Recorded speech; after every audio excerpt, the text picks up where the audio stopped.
تعالي نعمل الطحينة الخام الأصلية في البيت، عمرها ما تجمد ولا تفصل منك أبدا، وأجمل وأوفر بكتير من الجاهزة.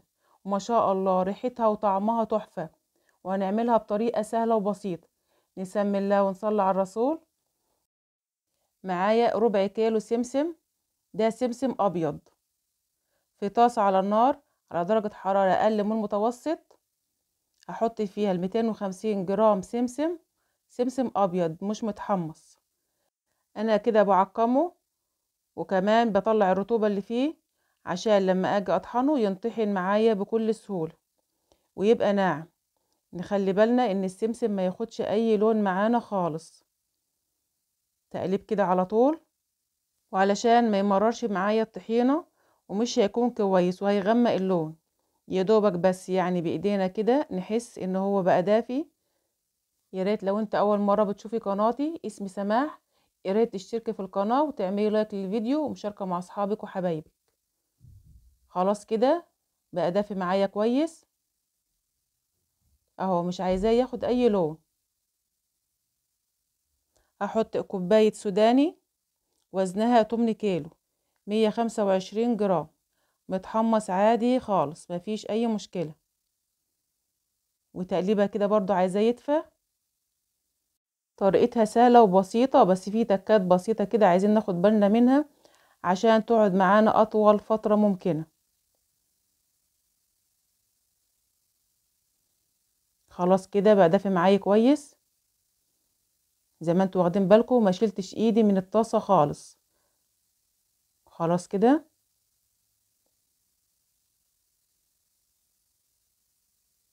اهو، تقلب كده على طول عشان السودان يدفى.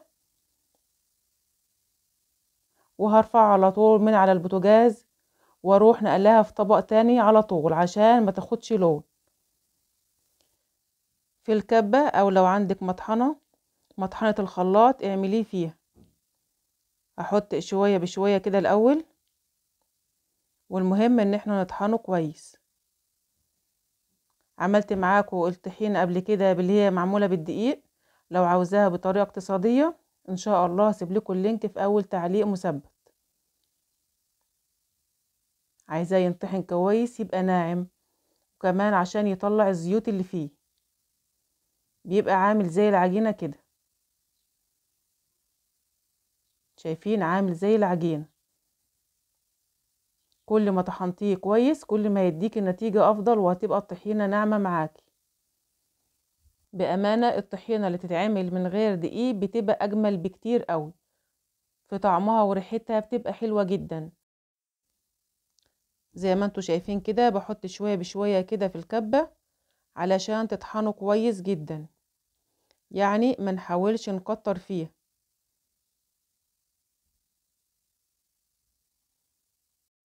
ما بتاخدش اي وقت منا خالص، بس عاوزين نركز شوية في الخطوات علشان تطلع معانا مظبوطة. شايفين بشغل شوية كده وبفصل وبرجع اشغل تاني. عايزين نطلع كل الزيوت اللي في السمسم والسوداني.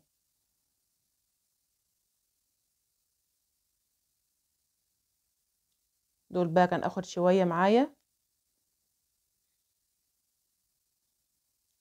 طحنتها كده كويس، ودي خطوة اساسية، كل ما تطحنيها كويس كل ما تديكي نتيجة افضل وهتبقى ناعمة معاكي.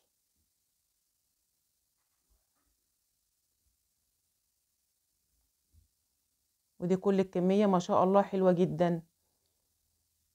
في الشفشة بقى الخلاط او في الكبة هحط الزيت الاول علشان الطحينة ما تلزقش في الخلاط، وضربة كده بسيطة في الاول.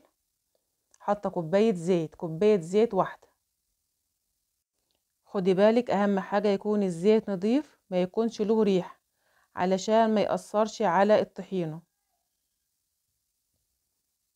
في الوقت ده بقى هحط شوية كده، بس مش هحط الكمية كلها برضو، يعني حوالي اكتر من نص الكمية. وهشغل كده عليهم الاول. ودي خطوة مهمة بقى عايزين نضربها ضرب كويس كده علشان تبقى ناعمة. هحط بقية الكمية. كل ما طحنتيها كويس كل ما كان قوامها ناعم، ما تبقاش خشنة معاكي.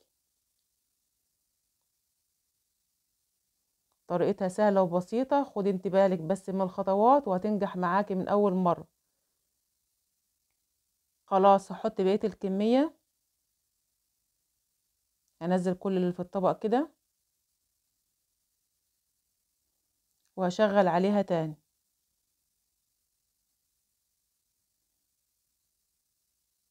وفي الوقت ده بقى طبعا هنشوف القوام بتاعها، لو حابة زيت هنحط له.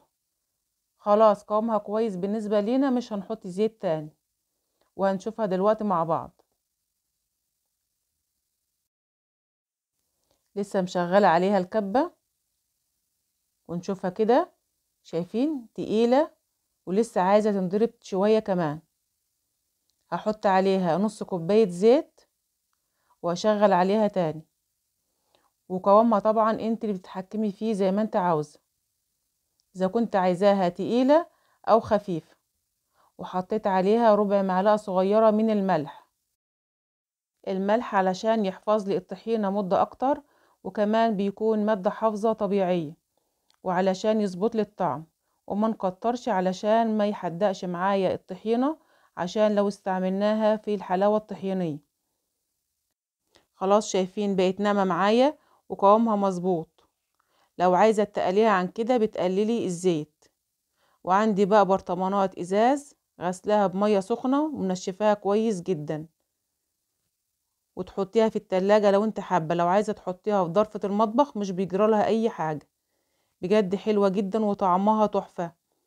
جربيها وانا متأكدة انها تعجبك.